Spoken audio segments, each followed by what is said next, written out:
복에 대한 말씀 암송 기도와 암송 찬양 창세기 28장 3절 말씀.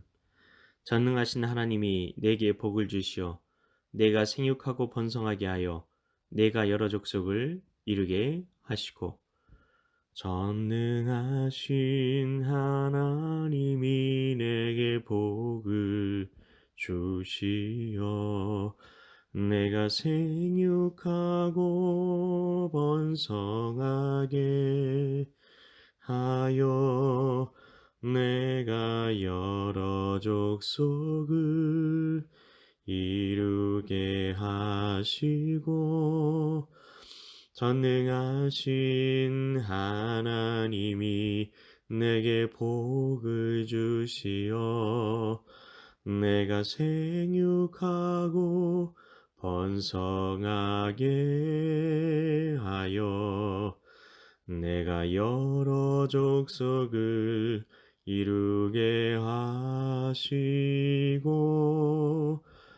내가 생육하고 번성하게 하여 내가 여러 족속을 이루게 하시고. 말씀 기도입니다. 하나님 아버지, 야곱이 드디어 아버지 이삭에게 정식으로 축복을 받는 장면입니다. 이삭은 아담과 하와 그리고 노아, 아브라함이 받았던 것과 같은 축복으로 이삭을 축복합니다. 하나님께서 복을 주셔서 생육하고 번성하여 여러 족속을 이루고 약속하신 땅을 차지하게 되리라고 말합니다. 하나님의 계시는 역사 속에서 점점 더 분명해지고 온전해지는 것을 알 수 있습니다. 복음도 아담과 하와에게 최초의 복음이 주어진 후 점점 더 온전해졌습니다. 이처럼 하나님께서 주신 축복의 계시도 점점 더 뚜렷해지는 것을 알 수 있습니다. 이삭에게 주신 복에 대한 계시에서 달라진 점은 하나님을 전능하신 하나님으로 소개하고 있다는 것입니다. 이삭이 일생 속에서 경험한 하나님은 전능하신 하나님이었습니다. 이삭의 생애는 성경의 아브라함이나 야곱의 삶만큼 길게 드라마틱하게 기록되어 있지 않습니다. 그의 삶은 흉년이 있을 때 이집트로 가지 않고 가나안 땅에 머물며 하나님께서 경험하게 하신 하나님의 축복하심에 대한 이야기가 대부분을 차지합니다.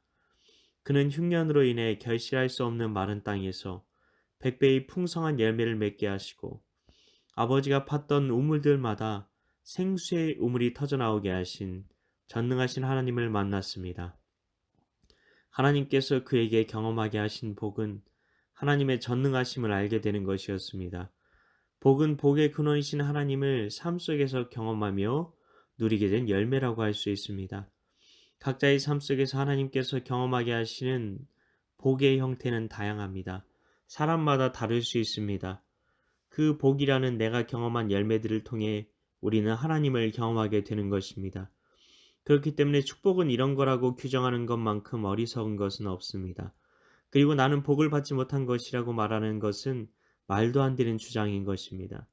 우리가 하나님의 삶 속에서 만나서 그 하나님을 경험했다면, 그래서 하나님은 이런 하나님이시라고 내가 간증할 수 있게 되었다면 나는 이미 복을 받은 것입니다. 복은 내가 만난 하나님에 대한 알미이기 때문입니다. 나는 어떤 하나님을 만났습니까? 고난 가운데 나를 연단하시는 하나님을 만났나요? 그러면 나는 연단하시는 하나님을 만난 것입니다. 이런 사람에게는 연단하시는 고난이 그에게 주어진 복인 겁니다. 나를 정결하게 하시기 위해서 징계하시는 하나님을 만났나요? 그러면 징계를 통해 정결해진 열매가 내겐 복인 것입니다. 물론 어떤 이들은 물질을 허락하시는 경우도 있습니다. 그런 경우 우리를 청지기로 부르시는 하나님을 만난 것입니다. 이런 사람은 믿어주시는 하나님을 만난 것입니다. 그러나 그 부르심에 합당하게 청지기로 살지 못한다면 하나님께서 많이 맡기신 만큼 많이 요구하시는 저울에 달아보시는 하나님을 만나게 될 수도 있습니다. 어떤 복은 이만큼 책임이 주어지는 복도 있습니다. 복의 종류는 이만큼 다양합니다. 아버지, 우리가 하나님의 복에 대해서 쉽게 다 한다고 말하지 않고 복의 넓이와 길이와 높이와 길이를 주님 안에서 더 알아가기를 원하오니 이 시간 말씀 성기도와 찬양 가운데 우리의 삶에 이미 복을 허락하고 계신 하나님의 손길을 바라보게 하시고 우리에게 주신 복을 통해 하나님을 만나게 하시고 알아가게 하시고 우리를 하나님의 형상으로 변화시키시려는 하나님의 깊으신 뜻을 더 알아가게 하여 주옵소서. 믿고 감사드리오며 예수님 이름으로 기도하옵나이다. 아멘.